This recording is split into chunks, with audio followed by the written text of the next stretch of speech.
Siguro po kung risk taker ka, Oo. like me, Oo. siguro pag-isipan mo muna ng million times. Ang pinaka natutunan ko po is to believe in yourself, sa ability mo, at saka you always trust sa Panginoon kasi walang imposible pag nag-pray ka, yung desire ng puso mo. Kung yun ay para sa iyo, ibibigay mo. Kung meron ka namang idea, business idea, simulan mo para malaman mo kung magiging successful ka. Gusto kong sabihin na like naiiyak ka.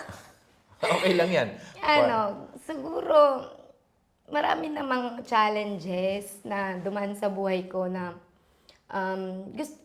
siguro mas naging better pang person. Pero I'm happy.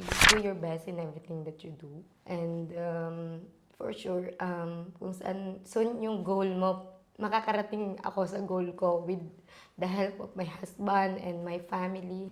At saka andyan yung guidance ni Lord. Siguro lakasan lang ng loob. Gaya ng sabi ko nung una kong para sa'yo talaga. And siguro maging dedicated sa Kung ano man yung gusto nilang ginagawa gawin. mo.